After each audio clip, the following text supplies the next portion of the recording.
Came here with Lumi. Fresh from where did you travel from? Sweden. Yeah, and how is living in Sweden? Expensive. Expensive. Yeah, It's really expensive. Like I thought, euro would cost more than dollars, the conversion rate. But coming to Germany, like the prices are pretty fair, I want to say. Like you go in the grocery market and whatnot, that's okay. But in Sweden, I do my cooking. And when I say I do my cooking, my girlfriend does cooking for both of us. And Okay. normally that's like the most, I guess, price Way to save efficient. the way to price save money. efficient to and save. it costs a lot. It costs a lot for that too. So. What do you get? They gotta have something that you get for all the like it costs that much, but Apparently quality. quality. Like the meat is apparently very good. I remember like the first 3 weeks in Sweden, I just ate no meat because it was just so expensive. Wow. Okay. And then I just like had rice a lot. And everyone there is good looking. Yes. Like not just the girls, the guys are pretty good looking too. Yeah, I noticed the guys for sure, just too. like you. Yeah, guys, girls, everyone in Sweden. Why do you think that is? I don't know. Like maybe it's the water, The water. the good quality meat that they pay so Maybe much for. they can't afford food, and all the ugly people die somehow. That's natural A selection. little for you. morbid, yeah. So you're gonna cast TI4. Yes. Did they tell you where, like, if you're casting the finals, if you're casting the brackets, like what's going on? Apparently I'm a main caster. That's all they told me. I don't know what that means. So you guys have to so they haven't told anyone who's casting in the grand finals or whatever?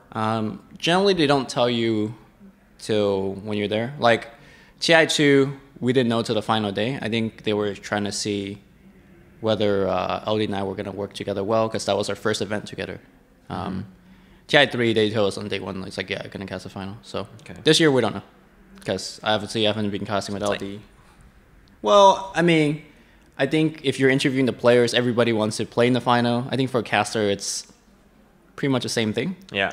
And I guess it's more okay for players to openly be like, yeah, I'm going to be in the finals. Yeah. For casters, it's like, I guess apparently it's not okay. But even though to me, I view it as a competition of sorts. Yeah, it's much more weird when it's a popularity contest rather than like a skill contest. Well, you could argue that being a better caster is a skill it's too, but there's definitely a more popular portion of it. It's a little weird. There's like you got all these really good combinations. Like I don't know how they're gonna pair you guys up. I know LD is going. I know Toby's going. I know Cinderen's going. A lot of good combinations. So I'm sure any of you guys put in the final will be very good. So we'll see. We'll see. Pulling for you. Let's hope let's hope this happens. It's a bit different this year. What do you think about all the changes? You mean like the prize pool? Yeah, prize pool, the format, the location, all that stuff. I mean, I think I like a lot of it. Like obviously the prize pool is huge and it puts Dota more on map than it has been before. I mean, pretty much everything is excellent. Like if I have to pick something to complain about, which is very few, the one thing I'm somewhat sad about is the fact that there's 8 teams that we're not going to see on main stage. Yeah, that's true. So it's, But do you ever think now, looking at this prize pool, like, damn, I should have become a player instead of a caster? It's like every day, like people post on Twitter, it's like, oh, it's 6.8 million now, it's 7. At a certain point, to me, I was like, well, it's just a big number now. Yeah, it's a bigger number now. 10 million. I mean, obviously, 10 million is the point where everyone gets a million. True. If they win. But here's the thing, though. Like, is there a difference to you if it's 10 million or 11? Yeah. There is. Yeah, about a 1 million difference. I mean, yes, technically, literally, that's the difference. But at a certain point, it's just okay. Maybe I'm just looking at a little bit of like cynically. Yeah. You're saying like once we get past 10, it's like unless it goes to like 20 or 15. It's not a huge difference. Yeah, I see that. I mean, like it's already the most pressure you can possibly have in that. Imagine like game 5 of like grand finals. Yeah. How much pressure that like getting first blood is probably worth like 200K, like stuff like that, But I think actually in game 5, you're probably most removed from that. Like, cause at that point you're just so into the game. You don't worry about that this game is... I assume like at one point in the game, it'll be like 30-30 really close and you're just thinking like, holy fuck, like if we win this next team fight, it's that's like a $5 million like team fight, yeah. Yeah, okay. What are your picks? Who do you think's gonna win? Alliance? Oh yeah, okay. Yeah. Well, I was gonna pick Alliance. Who do you want to win and who do you think is gonna win? Well, obviously Cloud9 is I have some personal interests because somebody's gonna pay for my food if they win. Oh yeah. Yeah. So there's that. But I actually hope none of the previous winner wins. I think it's actually better for the scene to spread around.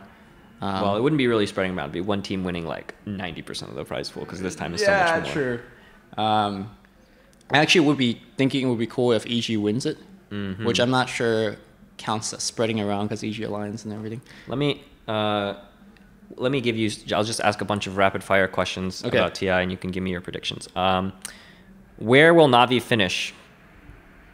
Top 8. Well, I mean, top 8's a huge range. Oh, you want like a specific place? Yeah. What is the place they'll get? 4. 4. Okay. Or higher, but okay, 4. 4. Okay. Who will be the standout player at TI? Probably Mushi again. Mushi. Yeah. Okay. Will DK win? No. No. Who's your winner?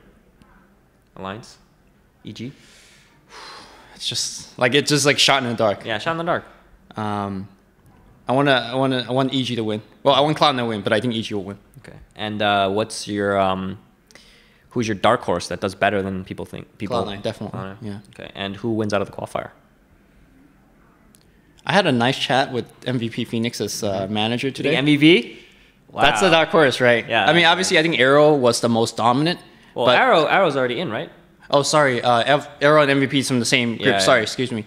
Well, it depends if CIS gets to go. Well, I think that's a big part. They go. Yeah, let's assume they go. Then CIS. CIS. But I think MVP is going to be the dark horse.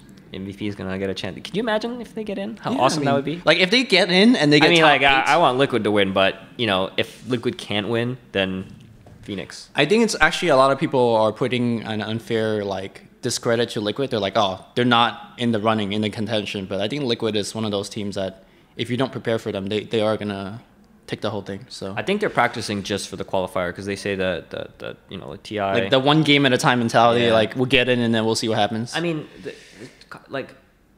TI, the entire hero pool changes on day one.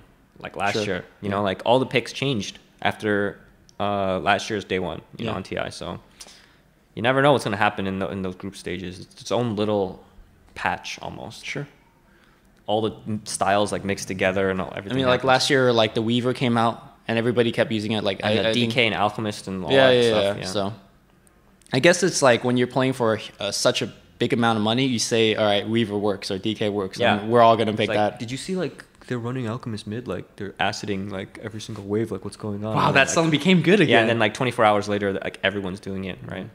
That's what I forget who told me that. I was talking to someone about it, but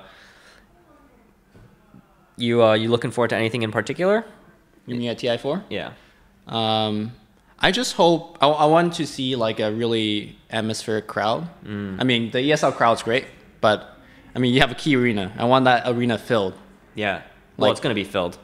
Well, the thing is, technically, all the TIs, the tickets sold out, but it wasn't like TI3 when it was pretty packed. Yeah. And I think it's really awesome if the entire arena is packed. I know the tickets are sold out. You don't buy TI tickets if you're not gonna either go or resell them. You're not gonna just buy and just be like, yeah, whatever. Well, people are trying to resell them, but the prices are ridiculous. And then obviously a lot of fans in Europe, they couldn't go because it's so expensive. But yeah, I mean it's a $10 million tournament. Hopefully, people are gonna turn up for that. Yeah, you want songs, you want people cheering at every kill. No, I want the whole thing. WPCAs, one of the tournament they brought up a waterfall. It's ridiculous. They need to do that for Key Arena. Maybe not the waterfall, but I want teams coming out in the beginning, all 5 players with what national anthem, something just amazingly huge. National anthem would be really cool. Yeah, it is the international, right? Or they have the theme music. Everyone can pick their own theme music to come out on. Maybe, yeah. They do that. Maybe for, there's wrestling. Some legal issues with that. I don't know. I don't think so. There isn't. Okay. If they don't show it on stream, I think it's okay. Okay. But yeah, I think that's really cool. I think Valve thinks of that stuff, so hopefully they... Do they, though? Well, we got Darude at the after party now. Am I going to be sitting on that after party couch interviewing people? Oh my god. Somebody has to. Oh, Jesus. See, we talked about how ironic it would be if we had James, for example, just interviewing, and he can't obviously drink alcohol on the Twitch stream. Or I guess you are the next best candidate. Yeah, I can interview people at the after party. I'm pretty good at talking to drunk people. Okay. Yeah. Is that one of your forte? Huh?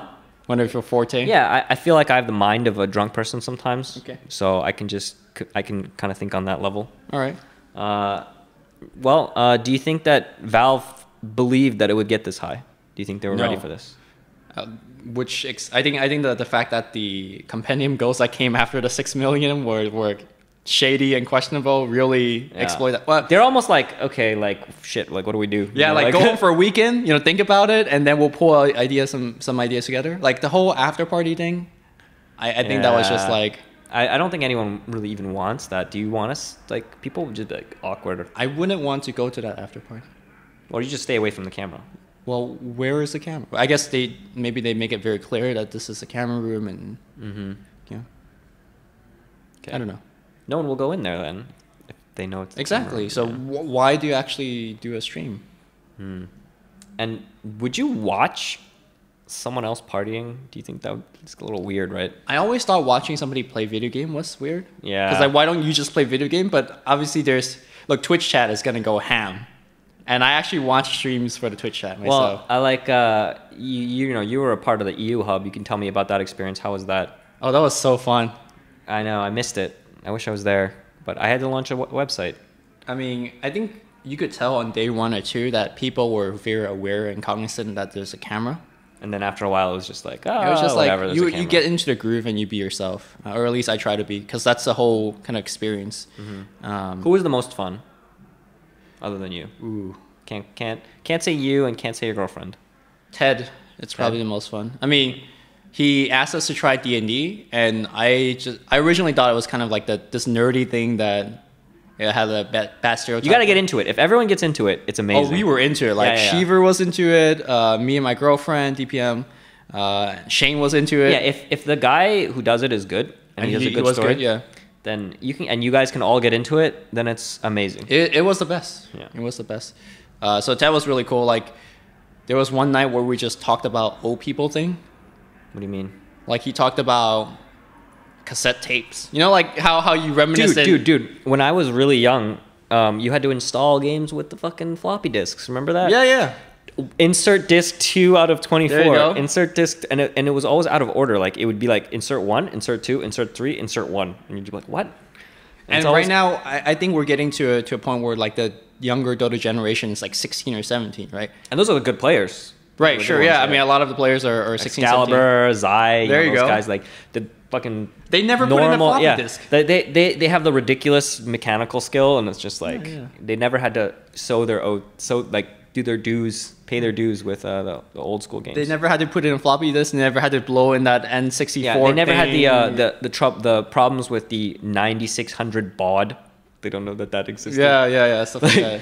Like playing on a 14.4K BPS modem. There you go. So yeah, we talked about old people thing. So that was I'm fun. pretty old, so we can talk about old people things too, but maybe not in this interview. What do you think about this event? You think it's kind of like everything's overshadowed by TI so much that it's like kind of lame? You think it's like too big? Because really, if you think about it, TI takes up 6 or 7 weeks if you include the qualifiers. If it's everything like together, qualifiers is like 2 weeks, and then the main event's like 3 weeks. That's like more than a month. That's like 10% of the year. I actually think that's okay if they plan it much better. For example, I think what Dream League, or I think particularly ESL, they put it in this particular date, thinking that this year's TI was similar timing as last year's TI, which is in August. And if Well, you think they put about in this date when there were 2 other events. True. And one of them got canceled. Well, the other one got They canceled forced because them out. of, They muscled them out. They were like. Well, DreamHack is the dates are always set, so there's that. But imagine if August was TI. Yeah. Then you'd be like, oh, ESL One is a nice big tournament shortly before TI, but not right next to it. And I think if Valve could basically say, hey, okay, we're done with TI4, here's TI5's date now, and they release that on August. Then if you're a tournament organizer, it becomes much easier. Yeah. I When they think announced it so early, everyone was like, fuck. They announced it like 5 months before the.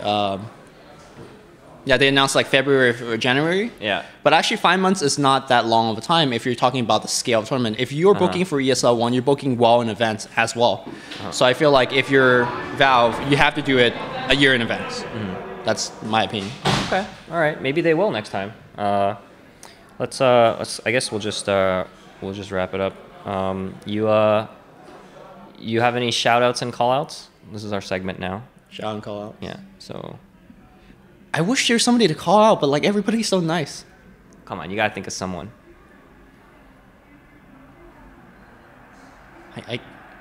No one? Nobody. Like, Okay, well. I try to be friends with everybody. Okay.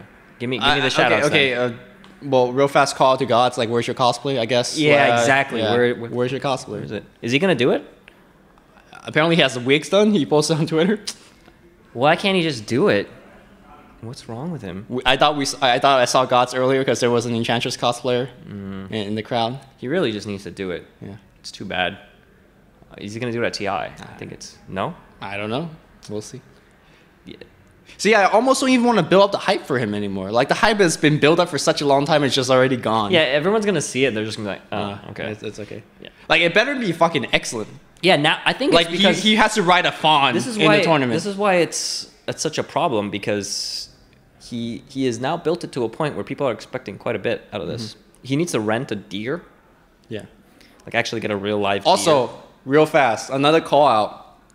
The Summit, what do you call it? Compendium goals?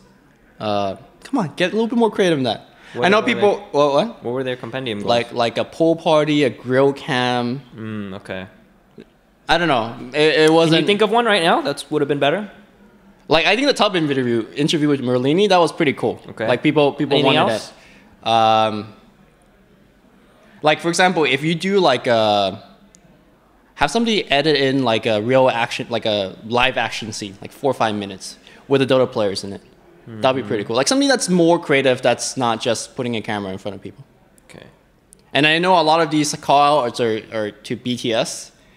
In fact, all of these call out are BTS, and people are wondering like, hey man, is there any bad blood? Like, I'm cool with the guys. Yeah. And hopefully they're cool with me. Like, the whole me going to Sweden thing, it's not because like, hey, I don't like BTS anymore. It's just like, that's how things work out. It's no bad blood. I mean, everyone's super nice to each other. I'm sure there's no. Well, the thing earlier we talked about how like, as a caster, can you say I'm casting the final now? Yeah. Like, I don't think you could say, oh, I just knocked the camera. I'm sorry. But But- so I mean, you're still gonna cast with LD? Is everything cool? I mean, like, part of me is I'm a professional, right? Like, if Valve says, hey, I want you to cast with LD, I'm not gonna say, well, I don't have this bad blood with him, which I don't, by the way. Okay. Yeah, no, I'm a professional, so All right. I'll cast with LD or Toby or whoever, you know. Yeah. Okay. Who do you think?